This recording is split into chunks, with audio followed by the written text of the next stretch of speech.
Vamos então abrir as nossas Bíblias em 1 João, capítulo 3, do verso 22 até o verso 24. Diz assim o texto sagrado: E qualquer coisa que lhe pedirmos dele, a receberemos, porque guardamos os seus mandamentos e fazemos o que é agradável à sua vista. E o seu mandamento é este: que creiamos no nome de seu Filho Jesus Cristo e nos amemos uns aos outros, segundo o seu mandamento. E aquele que guarda os seus mandamentos, nele está, e ele nele. E nisto conhecemos que ele está em nós, pelo Espírito que nos tem dado. Pai, mais uma vez na tua santa presença, eu suplico o auxílio do teu Espírito Santo, para que eu possa ministrar a tua palavra, edificando então a tua igreja. Usa, meu Pai, como instrumento teu, como um vaso de barro, para que as tuas verdades que o Senhor colocou em meu coração, possa estar sendo transmitida com graça aos teus filhos que vieram aqui para aprender mais de ti, através da tua bendita palavra. A eles eu suplico, o Senhor deu discernimento pelo teu Espírito, para que eles possam, Pai, reter no coração só o que é da tua parte. Eu oro ao Senhor, em nome de Jesus, amém. Pode assentar, irmãos. Dando então continuidade à nossa série de mensagens, tendo aqui como base o livro de 1 João, terminando aqui o capítulo 3.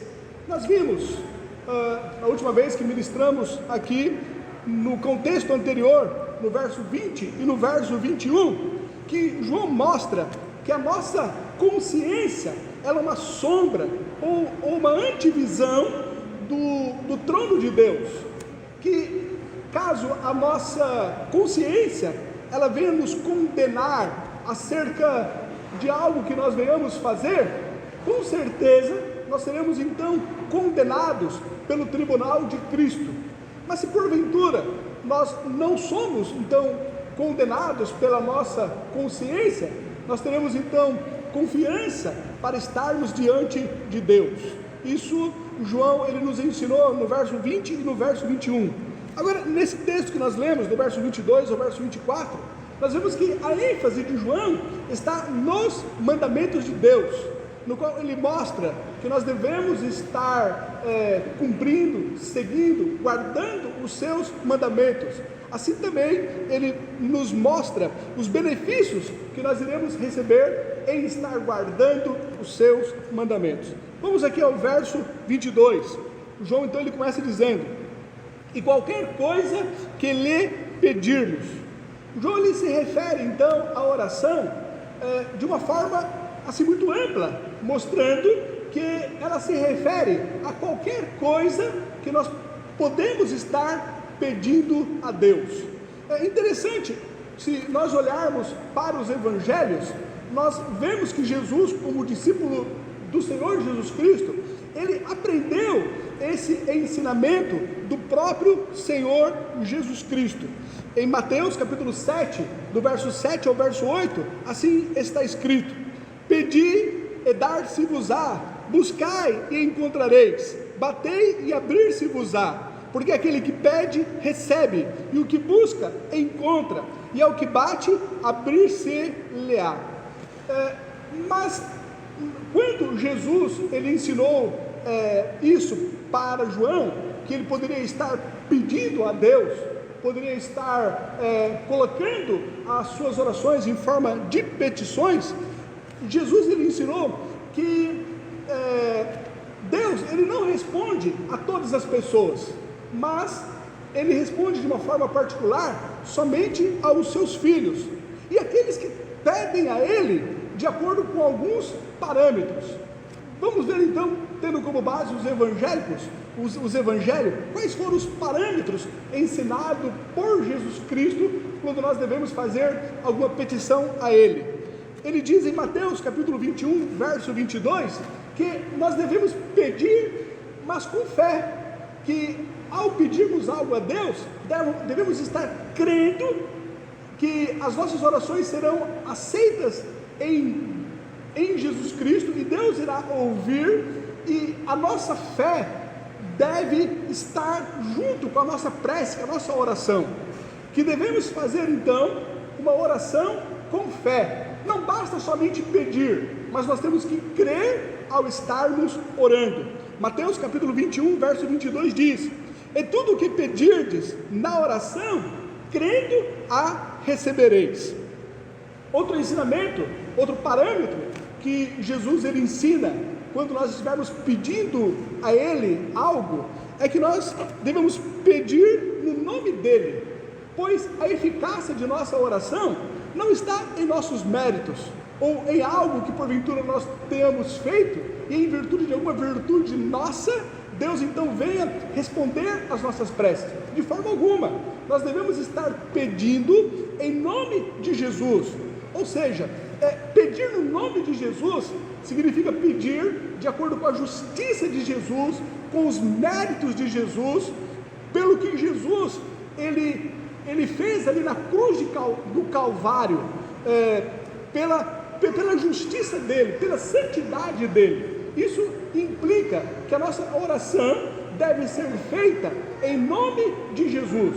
Pedimos qualquer coisa, mas pedimos com fé, e pedirmos também em nome de Jesus, ou seja, na justiça de Jesus. João capítulo 14, verso 13, ele diz: e tudo quanto pedirdes em meu nome, eu farei, para que o Pai seja glorificado no Filho. João capítulo 16, o verso 23, também diz: e naquele dia nada me perguntareis, na verdade vos digo, que tudo quanto pedirdes ao meu Pai em meu nome, Ele vos-lo-á de dar. Ao pedirmos algo a Deus, devemos entender que Jesus Cristo é o nosso mediador, é aquele que nos faz sermos aceitáveis a Deus por Ele. Ele é o sumo sacerdote que está diante de Deus, que intercede por nós. Então, devemos pedir qualquer coisa, mas desde que seja através da mediação de Jesus, ou seja, no nome de Jesus. 1 Timóteo 2, o verso 5 diz: porque há um só Deus e um só mediador entre Deus e os homens, Jesus Cristo, homem. João capítulo 14, verso 6 diz: disse-lhe Jesus: eu sou o caminho e a verdade e a vida, ninguém vem ao Pai a não ser por mim. Sendo então Jesus o único mediador, sendo o único caminho que nos faz sermos acessíveis a Deus, nós podemos pedir qualquer coisa, desde que seja através de Jesus, em nome de Jesus. Um terceiro parâmetro que Jesus ele ensina é que ao pedirmos algo a Deus, qualquer coisa, devemos pedir, mas ao estarmos permanecendo em Cristo. Permanecer em Cristo é uma submissão voluntária, no qual nós nos colocamos debaixo do jugo, debaixo do senhorio, debaixo da governância de Deus, através então dos seus mandamentos, através da sua palavra. Permanecer em Cristo é reconhecê-lo como sendo o Senhor de nossas vidas, e estarmos então debaixo do seu senhorio. Diz João capítulo 15, o verso 7: se vós estiverdes em mim, e as minhas palavras estiverem em vós, pedireis tudo o que quiseres, e vos será feito. Então João, ele ensina aqui em 1 João capítulo 3, o verso 22, e qualquer coisa que lhe pedirmos, dele receberemos. Qualquer coisa nós podemos pedir a Deus, e seremos ouvidos, iremos receber, desde que nós venhamos pedir crendo, com fé, desde que nós venhamos pedir através de Jesus Cristo, desde que nós venhamos pedir por estarmos em Jesus Cristo, ou seja, permanecermos nele. Ele continua aqui o verso 22: dele a receberemos, porque guardamos os seus mandamentos e fazemos o que é agradável à sua vida. Aqui João ele explica porque Deus dará aquilo que os seus filhos pedirem. Deus ele irá responder às suas orações como em virtude, como consequência deles estarem guardando os seus mandamentos e fazendo o que é agradável a Deus. Guardar os seus mandamentos e fazer o que é agradável à vista de Deus uma é a mesma coisa, significa a mesma coisa essas duas realidades, fazer o que é agradável a Deus e guardar os seus mandamentos. Então nós entendemos que o motivo pelo qual Deus estará respondendo às nossas orações, quando nós estamos pedindo a Ele, é por causa de nós estarmos guardando os seus mandamentos, e porque o nosso estilo de vida, nós o vivemos para sermos agradáveis a Deus.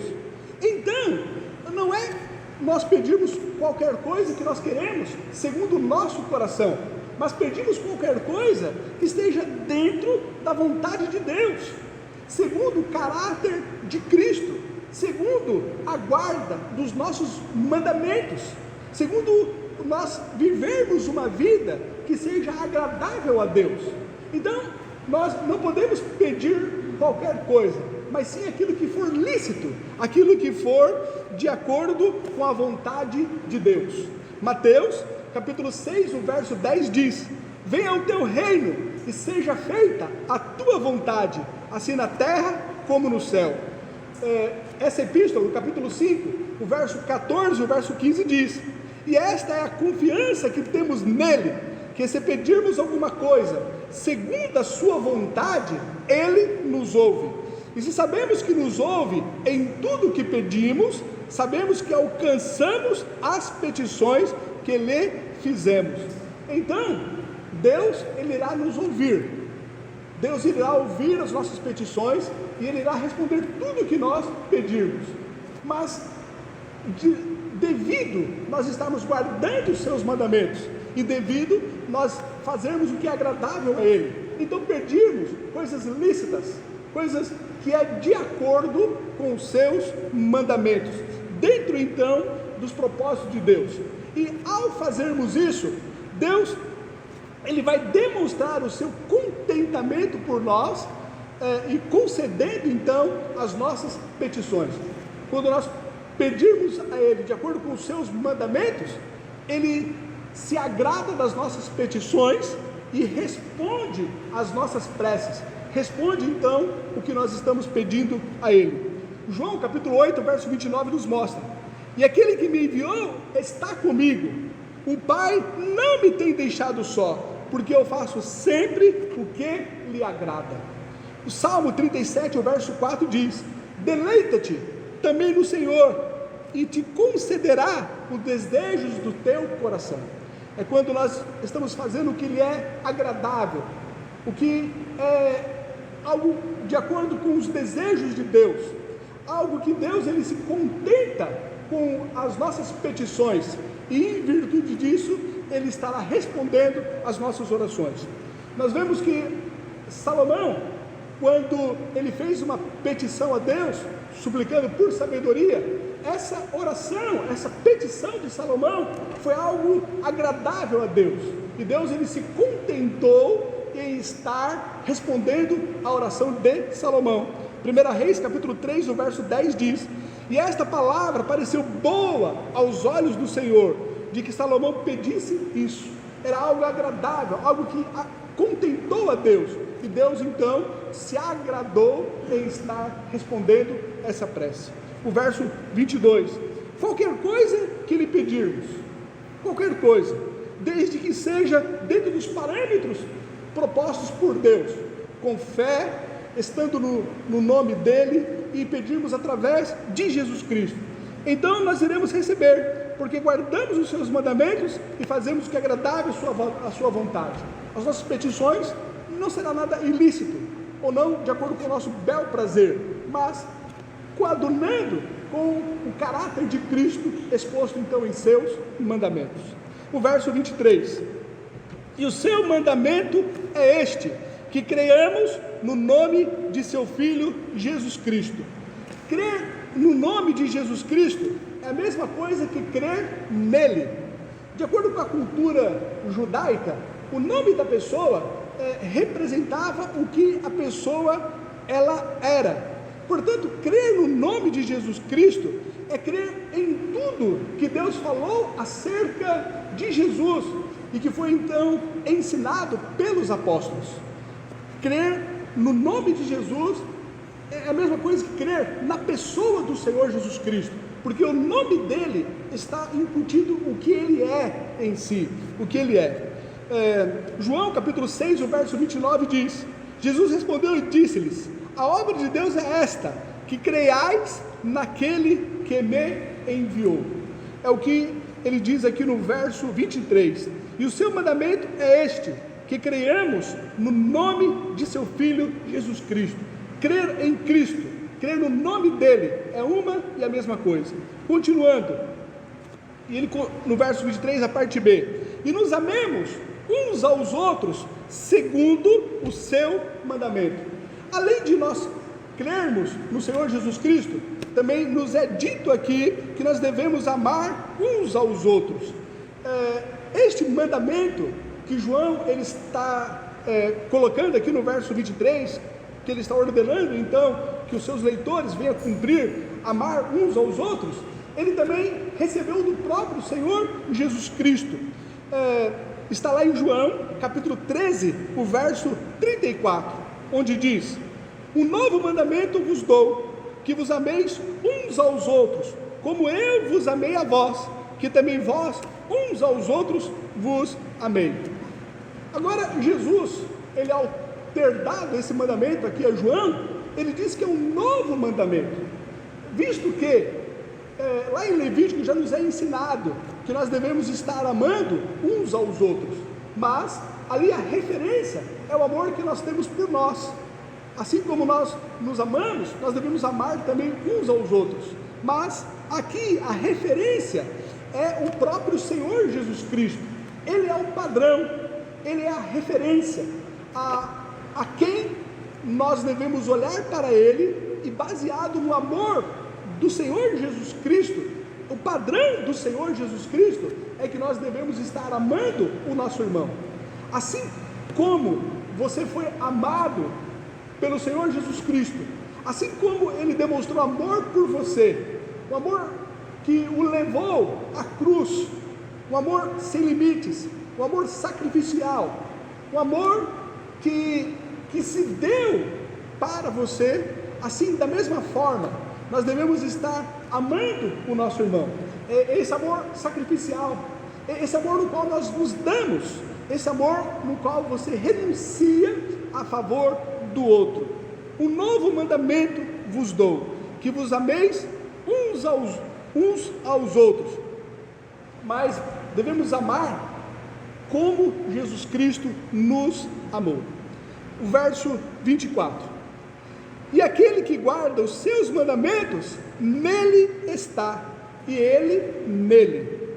Essa permanência mútua, nós em Deus e Deus em nós, ela é evidenciada pela guarda dos mandamentos. Ou seja, o que caracteriza que você está em Deus, e o que demonstra, o que caracteriza que Deus está em você, não é nada místico, não é algo sobrenatural, mas sim o que manifesta, o que caracteriza, o que te dá a certeza que você está em Deus e que Deus está em você, é a partir do momento que você guarda os mandamentos de Deus. O verso 24: e aquele que guarda os seus mandamentos, nele está, e ele nele. A permanência em Cristo, ou permanecer em Cristo, então, nós vemos que é uma e a mesma coisa. João capítulo 17, verso 21 diz: para que todos sejam um, como tu, ó Pai, o és em mim, e eu em ti, que também eles sejam um em nós, para que o mundo creia que tu me enviaste. Aqui no verso 21 de João capítulo 17, verso 21, nós vemos que permanecer em Deus é a mesma coisa que permanecer em Jesus, visto que Deus e Jesus, ele é o mesmo. A permanência em Deus, então, não é algo místico, algo sobrenatural, mas sim algo que se caracteriza pelo nosso comportamento, pelo nosso estilo de vida, pela nossa submissão à palavra de Deus, por nós guardarmos a permanência de Deus, e por guardarmos os mandamentos de Deus. E permanecer em Deus é permanecer nos ensinos dele, tudo que nos foi colocado através dos apóstolos, tudo que nos foi ensinado através das escrituras sagradas. Se nós retermos os ensinamentos dos apóstolos, retermos a doutrina do Novo Testamento, e nós então guardarmos esses mandamentos, aí caracteriza e demonstra que nós estamos em Deus. Essa epístola, capítulo 4, verso 15 diz: qualquer que confessar que Jesus é o Filho de Deus, Deus está nele e ele em Deus.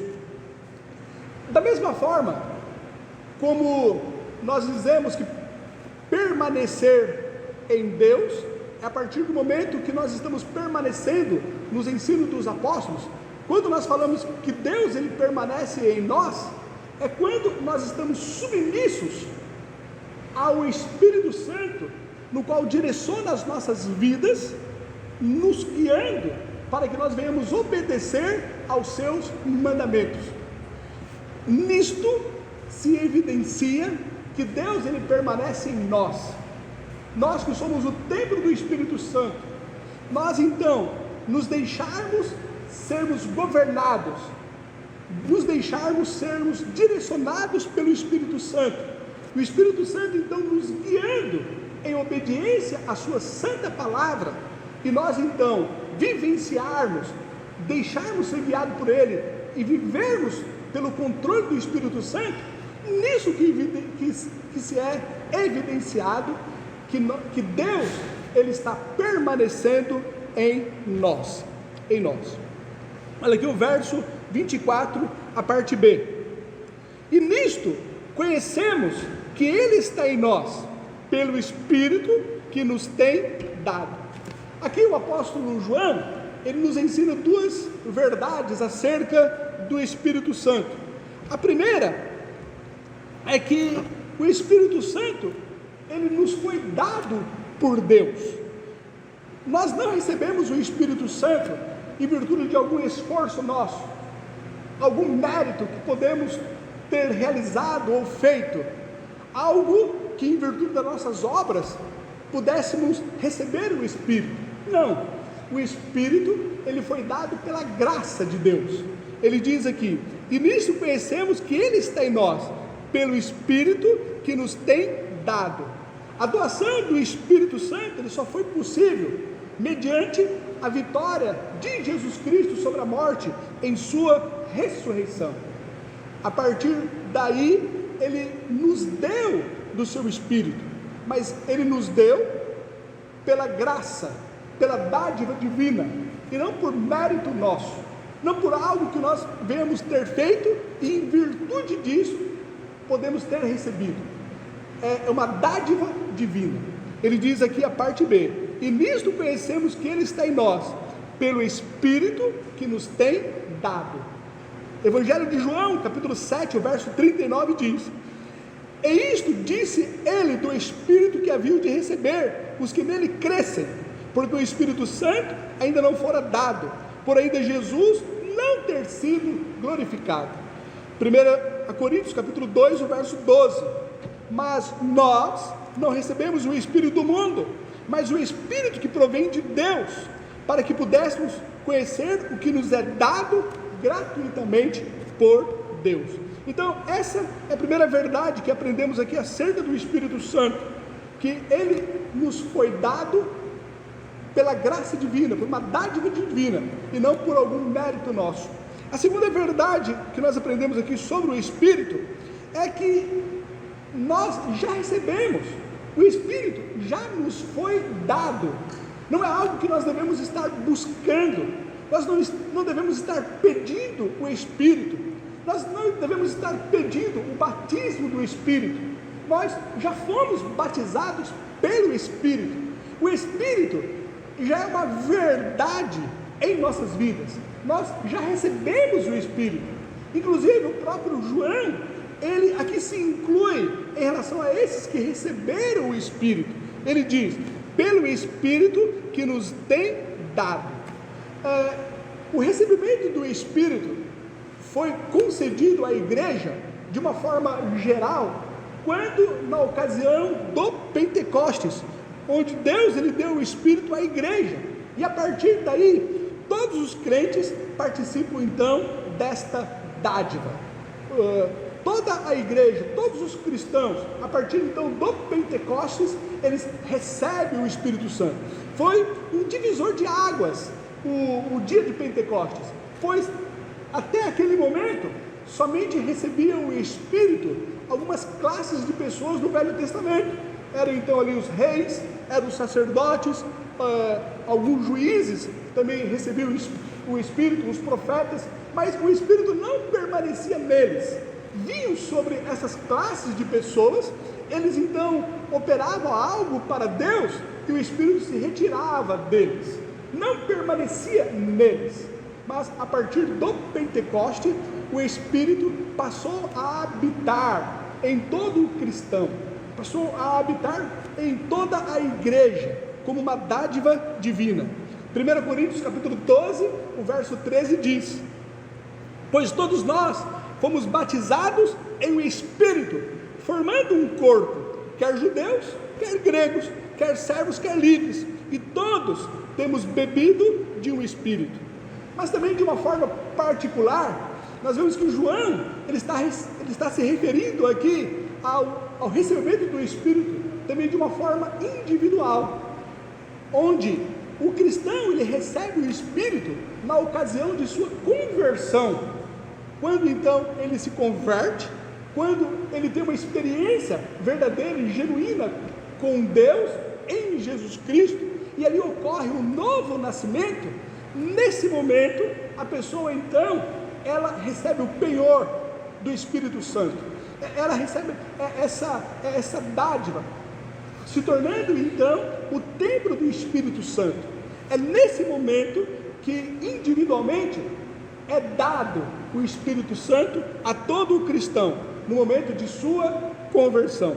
Efésios capítulo 1, verso 13 diz: em quem também vós estáis, depois que ouvistes a palavra da verdade, o evangelho da vossa salvação, e tendo nele também crido.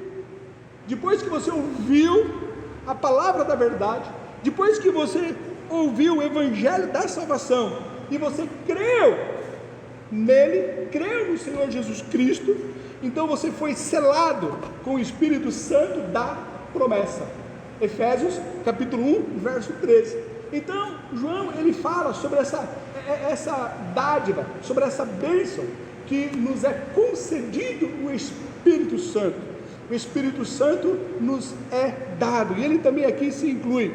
O Espírito Santo, então, se evidencia em nossas vidas, não através de algum dom sobrenatural, não através de algo místico, mas ele se evidencia pela obediência dos ensinamentos dos apóstolos acerca de Jesus Cristo.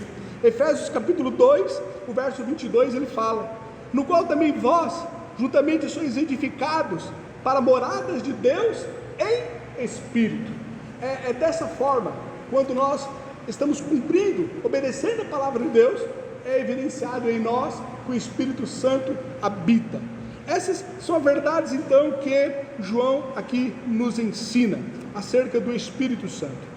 Algumas verdades que esse texto aqui ele nos dá, concluindo então essa mensagem. João ele nos mostrou como nós podemos identificar o verdadeiro cristão.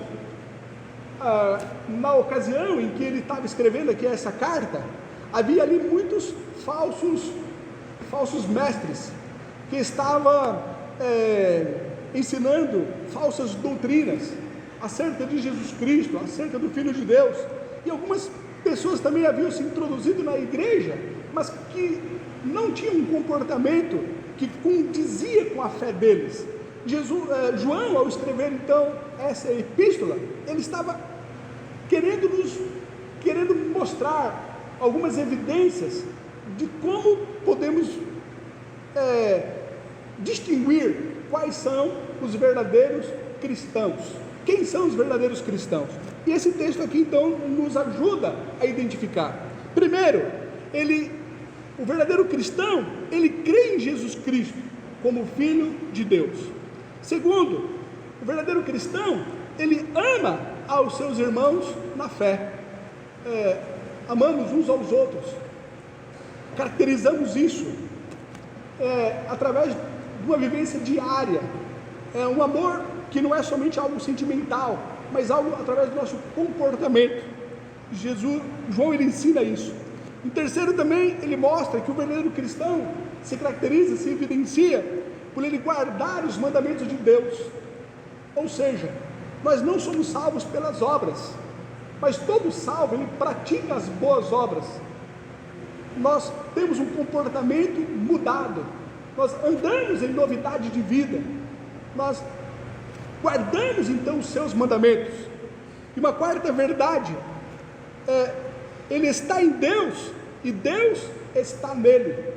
Ou seja, ele se submete ao senhorio de Cristo, mas ao mesmo tempo ele se dispõe a cumprir as verdades estabelecidas em sua palavra. Ele está em Deus e Deus está nele. E a quinta verdade ensinada aqui por João, no qual evidencia, caracteriza, demonstra qual é o verdadeiro cristão, é que ele goza da presença do Espírito Santo em sua vida. Ele então tem essa certeza que o Espírito Santo está nele, não por algo místico, não por algo sobrenatural, mas por ele guardar os mandamentos de Deus. E ele então não fica buscando uma nova experiência, uma experiência sobrenatural, uma bênção extra, mas ele já tem a convicção que ele é morada do Espírito Santo, e o Deus Espírito está nele, o direcionando para glorificar a Cristo e para obedecer a tua santa palavra. Então são evidências que João aqui nos mostra como nós podemos identificar o verdadeiro cristão, que nós através dessas verdades possamos querer evidenciar isso em nossas vidas e assim mostrarmos que somos cristãos. Oremos. Senhor, obrigado pelos teus ensinamentos através da sua santa palavra. Obrigado, ó Pai querido, que isso nos confronta a nós buscarmos um cristianismo prático, um cristianismo através do nosso comportamento, através do nosso estilo de vida, através, ó Pai querido, da tua bendita palavra. Pai, no nome do Senhor Jesus Cristo, que essas verdades que aprendemos aqui possam estar sendo escritas em nossos corações, a ponto de conduzir a nossa vida de acordo com ela. Eu oro ao Senhor em nome de Jesus. Amém.